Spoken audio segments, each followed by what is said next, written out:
Hi friends, आप लोगों के बीच नंबर सिस्टम संख्या पद्धति के पार्ट 2 लेकर आप लोगों के बीच उपस्थित हूँ।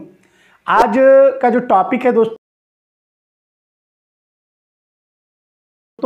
वो है विभाजकता के नियम, rules of divisibility. Competitive examination में दोस्तों कोई संख्या दे देता है और पूछा जाता है कि यह संख्या निम्न में से किस संख्या से विभाजित है। तो चूंकि भागा देने के बाद चेक करना एक बहुत बड़ी लंबी प्रक्रिया होता है, तो इसलिए कुछ रूल्स हैं वो विभाजकता का, जिसे याद कर लेने के बाद, जिसे ध्यान में रखने के बाद, जिसको समझने के बाद आप उस क्वेश्चन को सेकंड में बना सकते हैं दोस्तों। तो आइए देखते हैं कि विभाजकता का नियम क्या कहता है। तो विभाजकता का नियम में सबसे पहले हम लोग देखेंगे दोस्तों दो। कोई संख्या दो से विभाज्य कब होगी? जब किसी संख्या का जिन संख्याओं का इकाई अंक शून्य हो, 2 हो, 4 हो, 6 हो, 8 हो, मतलब 0, 2, 4, 6, 8 में से अगर कोई भी अंक इकाई अंक है, इसका मतलब है कि वह संख्या 2 से विभाजित होगी। डिवाइड करने की कोई आवश्यकता नहीं है। कोई संख्या दिया हुआ है, आप उसको देखिए कि उसका इकाई अंक क्या है। अगर उसका इकाई अंक 0 है या 2 है या 4 है या 6 है या 8 है, इसका मतलब है कि वह संख्या 2 से विभाजित होगी। उसी तरह से 3 का रूल क्या है? संख्या के अंकों का योग 3 से विभाजित हो। जैसे अगर कोई संख्या आपको दे दिया जाए दोस्तों और आपको पूछा जाए कि बताइए कि यह संख्या 3 से विभाजित है या नहीं, तो आप सिंपल क्या करेंगे? जो अंक दिया हुआ सारे अंकों के, संख्या के सारे अंकों को जोड़ देंगे। जोड़ने के बाद जो योगफल आएगा उसको आप 3 से भागा देंगे। अगर 3 से भागा लग जाएगा तो पूरी संख्या 3 से विभाजित होगी। जैसे एग्जाम्पल यहाँ दिया हुआ दोस्तों, देखिए 97,532, 97,532। अब ये संख्या आपसे पूछा जा रहा है कि बताइए कि 3 से भागा लगेगा कि नहीं लगेगा। अब आप जब भागा दोगे तो एक लंबी प्रक्रिया में चले जाओगे। आपको क्या करना है? इसके अंकों को जोड़ दीजिए। देखिए यहाँ कितना है? 2, 2, 3, 5, 5, 10, 10 और 7, 17, 17 और 9, 17 और 9 कितना हो गया दोस्तों? 17, 9 हो गया, 17, 9, 17, 3, 20, 26। अब 26 3 से भागा लगता है 26 में? नहीं लगेगा। तो इसका मतलब ये 3 से विभाजित नहीं है। यहाँ पे देखिए दोस्तों 4, 3, 7, 6, 13, 13, 8, 21, 21 और 1, 22। इसमें भी भागा नहीं लग रहा है। मतलब अंकों को जोड़ने के बाद अगर वो 3 से भागा लग जाए, मतलब वह संख्या 3 से विभाजित होगी। और अंकों का योग को जोड़ने के बाद अगर 3 से भागा नहीं लगेगा, मतलब संख्या 3 से विभाजित नहीं होगी। इसी तरह 4 का क्या नियम है कि संख्या का अंतिम 2 अंक, लास्ट का 2 अंक अगर शून्य हो, अंतिम 2 अंक शून्य हो तो 4 से विभाजित होगा, या अंतिम 2 अंक 4 से विभाजित हो। मतलब कोई संख्या दिया हो, जैसे यही संख्या आप देखिए, इसका अंतिम 2 अंक कितना है? 32। तो 32 में 4 से भागा लग जाता है, मतलब ये पूरी संख्या को जब आप भागा देंगे तो वो 4 से विभाजित होगा।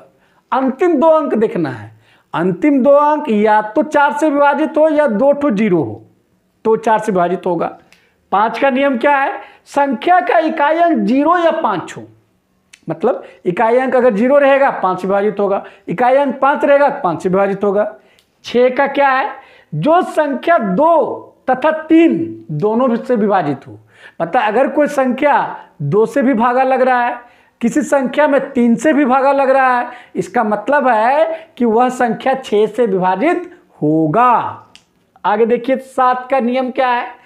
इकाई अंक को छोड़कर शेष बची संख्या में से इकाई अंक का दुगुना घटा देने के बाद यदि बची संख्या 7 से विभाजित हो। आसान शब्दों में समझिए दोस्तों, जैसे कोई संख्या आपको दिया हुआ है, ठीक है, उसका इकाई अंक को आप हटा दीजिए। इकाई अंक को छोड़ने के बाद, जैसे ये संख्या है 882, 882, तो इसमें इकाई अंक क्या है दोस्तों? इसमें इकाई अंक है 2। तो इसको 2 को आप क्या कीजिए? छोड़ दीजिए। क्या बचेगा? 88।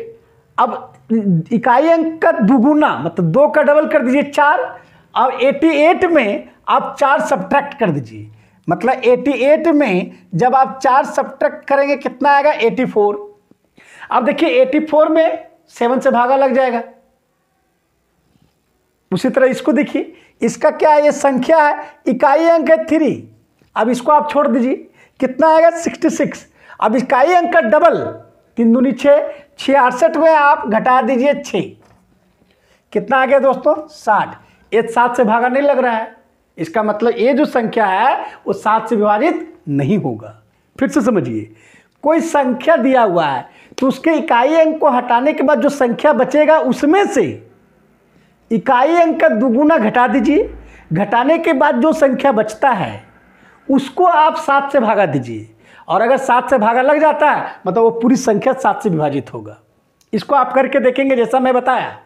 8 का नियम क्या है, संख्या का अंतिम 3 अंक शून्य हो। 3 अंक अगर शून्य है या अंतिम 3 अंक, जैसे 4 में आपने क्या देखा था, अंतिम 2 अंक, यहाँ पे हम लोग 3 अंक को लेंगे। अगर 3 ठो 0 लास्ट में है तो 8 से विभाजित होगा, या 3 अंक अंतिम 3 अंक 8 से विभाजित है तो वो पूरी संख्या 8 से विभाजित होगी। ध्यान रखेंगे दोस्तों। 9 में क्या है, संख्या के अंकों का योग 9 से विभाजित हो। 3 वाला नियम, 3 में भी सेम नियम था कि संख्या के अंकों का योग अगर 3 से विभाजित है तो वो संख्या 3 से विभाजित होगी। सेम 9 में अगर संख्या के अंकों का योग 9 से विभाजित हो, संख्या 9 से विभाजित होगी। 10 का नियम क्या है, इकाई अंक शून्य हो। अगर कोई भी संख्या है अगर उसका इकाई अंक शून्य है तो 10 से विभाजित होगा। 11 का नियम क्या है, यदि संख्याओं के विषम स्थान और सम स्थान के अंकों के योग का अंतर, मतलब आप समझेंगे, जैसे कोई भी संख्या ले लीजिए दोस्तों, 7 8 4 5 3 2, ये संख्या मैंने लिया। विषम स्थान यहां शुरू कीजिए, ए हो गया विषम स्थान, ए हो गया विषम स्थान, ए हो गया विषम स्थान। तो विषम स्थान वाले अंकों को आप जोड़ दीजिए तो क्या होगा, 2 5 7 7 8 15 आ गया। अब जो बच गया वो सम स्थान हो गया, ये हो गया सम स्थान वाला। अब इसको भी आप ऐड कर दीजिए, तो इसको जब आप ऐड करेंगे 3 4 7 7 14, अब ये दोनों का अंतर 15 में 14 जाएगा, कितना बचेगा 1। अंतर 0 आए या 11 का गुणज, मतलब 0 हो या 11 हो या 22 हो या 33 हो, मतलब 0 आना चाहिए या 11 का गुणज होना चाहिए, तभी वो संख्या 11 से विभाजित होगा। क्लियर। यहाँ पे एक इंपॉर्टेंट पॉइंट्स मैं लिखा हूँ, सो दोस्तों नोट में जरा ध्यान देंगे। क्या लिखा, यदि कोई दी गई संख्या 2 सह अभाज्य संख्याओं में से प्रत्येक से विभाजित हो। कल मैंने आपको समझाया था कि सह अभाज्य संख्या क्या है। तो यदि कोई संख्या दी गई 2 सह अभाज्य संख्याओं में से प्रत्येक से विभाजित हो तो वह संख्या उसके गुणनफल से भी विभाजित होगा। जैसे एग्जाम्पल के लिए मान लीजिए दोस्तों कि कोई संख्या 2 से भी विभाजित है और 3 से भी विभाजित है। अब ये 2 और 3 क्या है, सह अभाज्य संख्या है। कोई संख्या 2 से भी विभाजित है, 3 से भी विभाजित है, इसका मतलब है कि वह संख्या इसके गुणनफल से भी विभाजित होगा, मतलब 2 3 6। मतलब जो संख्या 2 से विभाजित है, 3 से विभाजित है, वह 6 से भी विभाजित होगा। क्यों? क्योंकि 2 और 3 दोनों है सहअभाज्य संख्या है।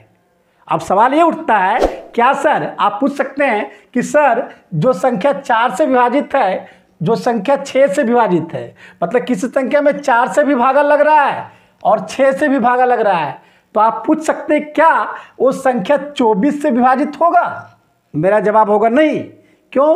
क्योंकि दोस्तों 4 और 6 सहअभाज्य संख्या नहीं है, सहअभाज्य संख्या होना चाहिए। यहाँ पे 2 और 3 सहअभाज्य संख्या है, इसीलिए 6 से विभाजित है। यहाँ 4 और 6 सहअभाज्य संख्या नहीं है, इसीलिए 24 से विभाजित नहीं होगा, कोई जरूरी नहीं है। तो ये आपका था दोस्तों विभाजकता का नियम। अब हम लोग अगले वीडियो में संख्या पद्धति का पार्ट 3 लेकर आएंगे, उसमें हम लोग बताएंगे कि क्वेश्चन किस तरह का आएगा। अगर संख्या पद्धति, दोस्तों मेरा जो वीडियो मैथ का आ रहा है, अगर प्रत्येक वीडियो को आप देखते हैं तो और पूरा संख्या पद्धति जब मैं बता दूं कि कंप्लीट हो गया मेरी ओर से, उसके बाद किसी भी क्वेश्चंस को आप उठा लीजिए, किसी भी परीक्षा के क्वेश्चंस को उठा लीजिए सॉरी, तो आपका वो कोई भी सवाल छूटेगा नहीं दोस्तों।